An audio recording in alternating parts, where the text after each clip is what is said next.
Friends, I am Anupama Singh. स्वागत करती हूँ आप सभी का आपके फेवरेट चैनल स्टडी नंबर 1 पे। फ्रेंड्स, आज हम लोग नोबेल प्राइज से रिलेटेड फैक्ट देखेंगे। 2020 में जो मेडिसिन के क्षेत्र में 3 साइंटिस्ट नोबेल प्राइज जीत चुके हैं, मतलब उनका नाम का अनाउंसमेंट हो चुका है, वो भी हम ट्रिक के साथ लर्न करेंगे, लेकिन सेशन के एंड में लर्न करेंगे।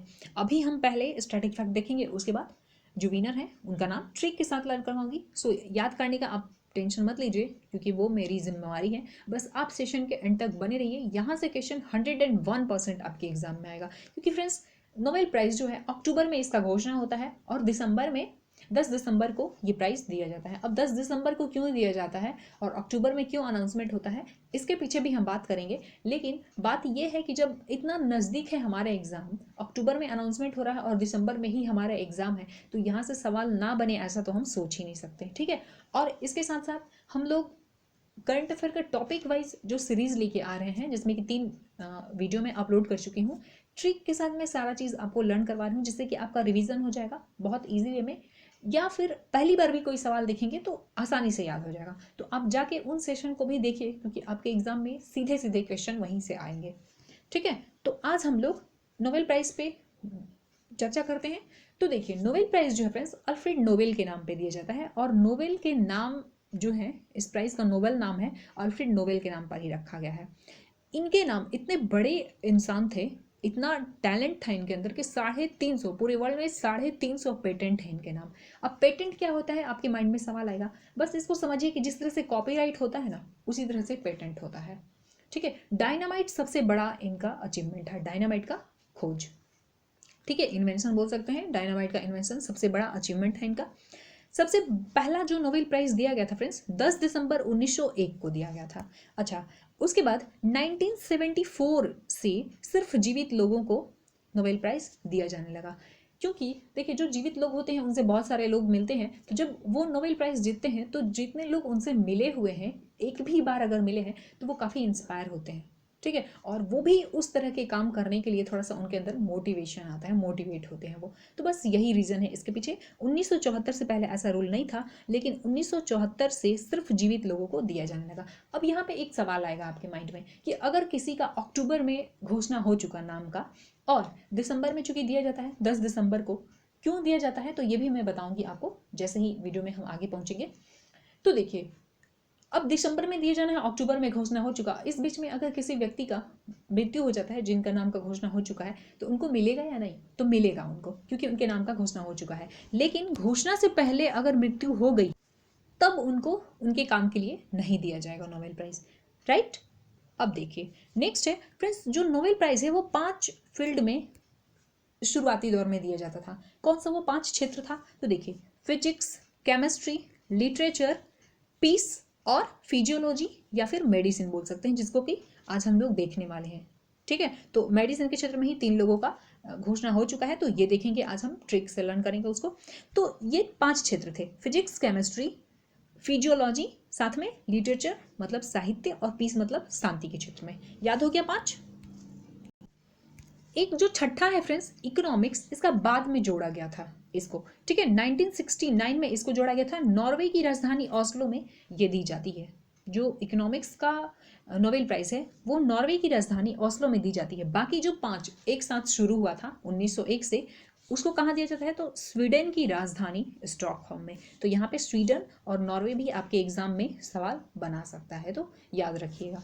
नेक्स्ट है, अल्फ्रेड नोबेल जो है, उनकी मृत्यु फ्रेंड्स कब हुई थी, तो 10 दिसंबर 1896 को। देखिए, 10 दिसंबर को इसलिए दिया जाता है क्योंकि उनकी मृत्यु 10 दिसंबर को ही हुई थी। ठीक है, अब देखिए, मैक्सिमम 3 लोगों को एक साथ दिया जा सकता है, एक को दिया जा सकता है, 2 को भी दिया जा सकता है, लेकिन मैक्सिमम 3 को, 3 से ज़्यादा को एक साथ नहीं दिया जा सकता है ना, तो याद रहेगा।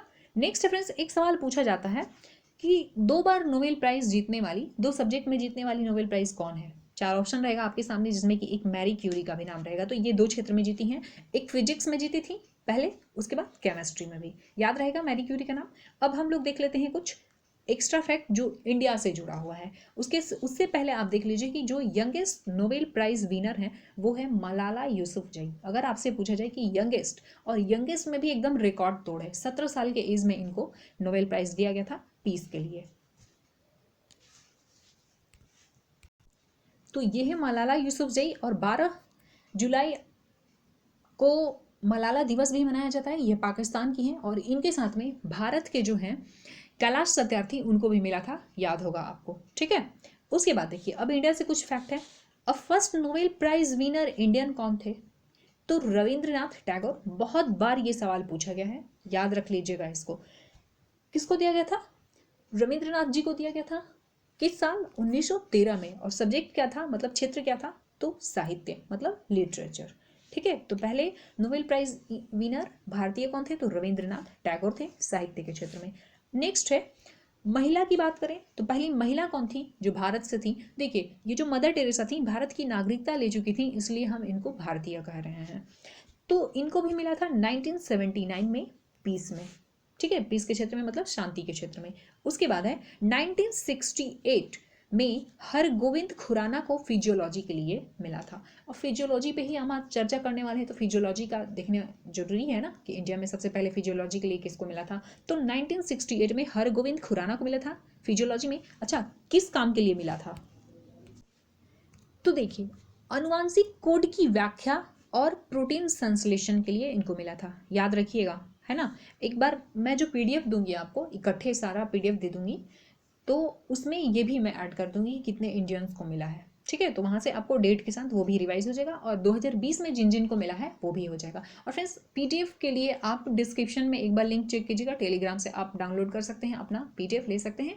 उसके साथ कमेंट बॉक्स में भी आपको एक लिंक दिया रहेगा, वहां से भी ले सकते हैं, ठीक है। जो पहले हम अपलोड कर चुके हैं करंट अफेयर का टॉपिक, या फिर जो भी पीडीएफ है वहां से आप जाके टेलीग्राम से ले सकते हैं, तो एक बार जाके आप देख लीजिएगा। उसके बाद है फ्रेंड्स, आप एक बार चैनल को सब्सक्राइब भी कर दीजिएगा अगर ये कंटेंट पसंद आ रहा है तो, क्योंकि यहाँ से एग्जाम मैं जो टॉपिक करवाऊंगी 101% मैं गारंटी देती हूँ फ्रेंड्स कि यहाँ से सवाल आपको देखने को मिलेंगे। सो आप अपना तैयारी को बेस्ट तरीके से रिजल्ट देने के लिए, बेस्ट तरीके से अपने एग्जाम में क्वेश्चन को अटेम्प्ट करने के लिए आप एक बार चैनल को सब्सक्राइब करके बेल आइकन को प्रेस कर लीजिएगा। और ये वीडियो अच्छा लग रहा होगा तो प्लीज़ शेयर भी कर दीजिए, और एक लाइक करके कमेंट तो कर ही सकते हैं, है ना। तो कर दीजिएगा कमेंट और लाइक भी कर दीजिएगा। अब एक सवाल देखिए सब फ्रेंड्स, बहुत बार पूछा गया है अमर्त्य सेन को लेकर। इनको इकोनॉमिक्स के क्षेत्र में दिया गया था, मतलब अर्थशास्त्र के क्षेत्र में 1998 में दिया गया था। और कोई ऐसा एग्जाम नहीं है इंडिया का जिसमें कि ये सवाल ना पूछा गया हो, तो इसको याद कर लीजिएगा। अब देखिए एक सवाल यहाँ से और नया बनने का चांस है। अर्थशास्त्र के क्षेत्र में एक और इंडियन को मिल चुका है 2019 में। इनको भी 3 लोगों के साथ मिला था, ठीक है। तो इनका नाम क्या है? अभिजीत बनर्जी। है तो बंगाली, लेकिन इनको ये प्राइज मिला, ठीक है। तो याद रखिएगा, अब अर्थशास्त्र में अमर्त्य सेन पूछे जाते थे, तो अब अभिजीत बनर्जी भी पूछे जा सकते हैं। 2019 में इनको मिला था, ठीक है। अब इनका क्या, जो किस काम के लिए मिला था वो भी पूछा जा सकता है। तो वैश्विक गरीबी को कम करने के लिए प्रयोगात्मक दृष्टिकोण के लिए इनको अभिजीत बनर्जी को मिला था। और फ्रेंड्स ये 3 विद्वान हैं, ये 3 साइंटिस्ट हैं जिनको को मेडिसिन के क्षेत्र में 2020 का नोबेल प्राइज मिला है। अब मैं इनका नाम दिखाती हूँ और आपको ट्रिक बताती हूँ जिससे कि आप याद करेंगे। देखिए इनका जो नाम है, यहाँ नाम देखिए, ये हैं हार्वे जे ऑल्टर, ये अमेरिका के हैं। ये माइकल हॉप्टन है, ठीक है, माइकल हॉप्टन। और यहाँ पे हैं आपके Charles M Rice, Charles M Rice. अब ये भी अमेरिका के हैं, ये भी अमेरिका के हैं। सिर्फ ब्रिटेन के कौन है? तो ये इकलौते। तो बस ब्रिटेन याद कर लीजिए, बाकी दो जो हैं अमेरिका के हैं। याद कैसे रखेंगे? ट्रिक देखिए यहाँ पे। अब माइकल साहब जो हैं, मैकल हाफ टन राइस खरीदा, राइस, ठीक है। मैकल हाफ टन राइस खरीदा, उसमें मेडिसिन मिलाया। कैसे मिलाया? अल्टर तरीके से। भाई अल्टर तरीके से मतलब उल्टा पुल्टा करके नीचे तक मिलाते हैं ना पूरे चावल में, क्योंकि आपको पता है कि जनरली हमारे घरों में गेहूं और चावल का ज़्यादा खर्च होता है, तो वो हम जब खरीदते हैं तो थोक में खरीदते हैं, और उसको ऐसे ही रख देंगे तो ख़राब हो जाएगा, उसमें दवा मिला के रखते हैं। तो बस समझ लीजिए कि ब्रिटेन के ये जो साइंटिस्ट हैं ना, ये भी अपने घर के लिए ऐसा ही खरीदते हैं। तो इन्होंने भी खरीदा अपने घर के लिए। मैं कल हाफ टन राइस खरीदा और उसमें मेडिसिन मिलाया, ठीक है। मेडिसिन फील्ड हो गया, मेडिसिन मिलाया। कैसे मिलाया भाई? अल्टर तरीके से मिलाया। अल्टर तरीके से, उनको तो अल्टर लगेगा ना, वो खेती नहीं करते होंगे तो उनको अल्टर लगेगा। हमारे यहाँ तो होता है, तो हम जानते हैं कैसे अनाज में दवा मिला के रखा जाता है, तो उनको थोड़ा सा अल्टर लगा, ठीक है। तो मैं कल हाफ टन राइस खरीदा और उसमें मेडिसिन मिलाया। कैसे? अल्टर तरीके से। ठीक है, ये फील्ड भी याद हो जाएगा और आपको तीनों साइंटिस्ट भी याद हो जाएंगे। और फ्रेंड्स जैसे जैसे अलग अलग फील्ड का अनाउंसमेंट होता जाएगा मैं आपको याद करवाते जाऊंगी और पीडीएफ एक साथ दे दूंगी और बारी बारी से मैं याद भी करवाते जाऊंगी ट्रिक के साथ, तो आपको पीडीएफ में रिवीजन करने में भी ईजी होगा। ठीक है, और स्टैटिक फैक्ट भी मैं रिवीजन करवाती रहूंगी। अब देखिए इनको किस काम के लिए मिला, तो for the discovery of hepatitis C virus. Hepatitis C virus के डिस्कवरी के लिए इन तीनों साइंटिस्ट को दिया गया है। अब आपसे एक सवाल पूछा जा सकता है, साइंस में ये सवाल बन सकता है कि हेपेटाइटिस जो है, हेपेटाइटिस बॉडी के किस पार्ट को प्रभावित करता है, तो आंसर क्या होगा, लीवर को। ठीक है, लीवर में सूजन हो जाता है, याद रहेगा। अब देखिए कौन सी संस्था दी है ये प्राइस, तो यहाँ पे संस्था का नाम देख लीजिए नीचे में, बस इसमें थोड़ा सा याद रखिएगा, आप पूरा याद रखने का जरूरत नहीं है। यहाँ पे जो दिख रहा है ना आपको, कैरोलिन्स्का। ठीक है, कैरोलिन्स्का, बस याद रखिएगा ये वाला कैरोलिन्स्का से आपको पता चल जाएगा। हालांकि संस्था नहीं पूछा जाता है, फिर भी कैरोलिन्स्का याद रख लीजिएगा। तो हो गया, मैं कल हाफ टन राइस खरीदा, मेडिसिन मिलाया कैसे, अल्टर तरीके से, याद हो गया।